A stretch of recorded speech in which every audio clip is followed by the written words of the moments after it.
You're watching Capital City News, your connection to Salt Lake City government. I'm your host, Poonam Kumar. Our interview today is with incoming Mayor Jackie Biskupski, and our History Minute this week is about the city's first mayor, Jedediah Grant. But before we get to that, it's time to take a look at today's swearing-in ceremony. Today, Jackie Biskupski was sworn in as the 35th mayor of Salt Lake City and is the only second woman in history to hold that position. 2 new council members were sworn in as well, Andrew Johnston representing District 2 and Derek Kitchen representing District 4. Charlie Luke representing District 6 was also sworn in for his second term. The ceremonies were held at the City and County building, and each new elected official offered a speech to outline their vision for the city's future.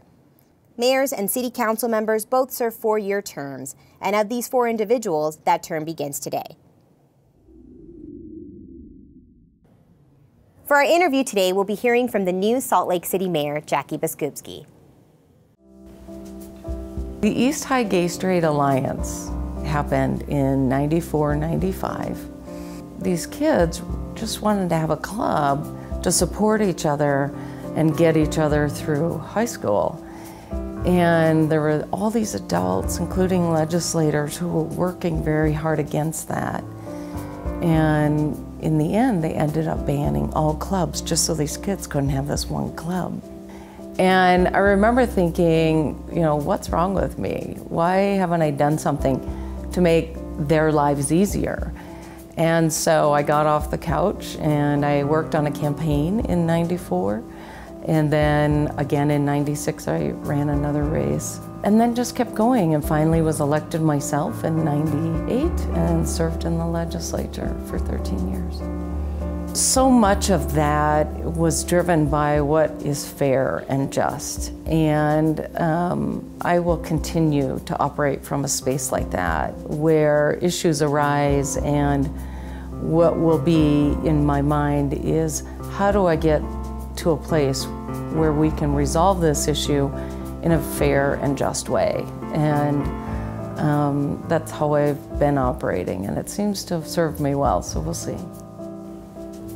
So for 2016, we'll be working very diligently on our homeless issue and trying to make sure that we are providing for the homeless population in a much different fashion than we have been in the past, and in a much more effective way to make sure that we are enabling people to get back on their feet again. We will also be focused on economic development, making sure that we are creating all the jobs that are needed for the people who live here and choose to drive in for employment, and also making sure that as we develop our city, especially west of the freeway, that we are creating real opportunities for that community. I'll be working very closely with others in this community on air quality. We have real work to do there to make sure we advance some initiatives that will help us clear our air.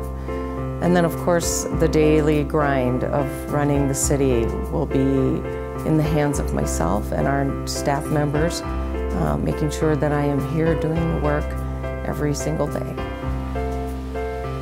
Hi, I'm Mayor Jackie Biskupski, and I'm very excited to be serving Salt Lake City residents.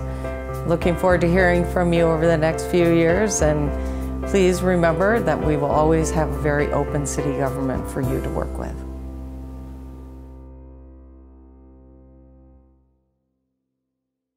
And now it's time for our History Minute. Jedediah Grant, born in New York in 1816, moved to Salt Lake City in the early days of the settlement as a member of the LDS Church. In January of 1851, when the newly incorporated municipal government was formed, Grant was appointed by Governor Brigham Young in the legislature to be the first mayor of Salt Lake City. As a general authority of the church with the nickname Brigham's Sledgehammer, there was little doubt that Grant brought that perspective to his work as mayor. At the time, Salt Lake City did not use secret ballots, so church leaders like Mayor Grant could keep tabs on who voted for what and influence people accordingly. In April of 1851, he won his first election and kicked off an era of municipal government in Salt Lake City dominated by one party and way of thinking for more than 20 years, until the election of George M. Scott in 1890. In 1856, Grant passed away unexpectedly, and his business partner, Abraham O. Smoot, succeeded him as mayor.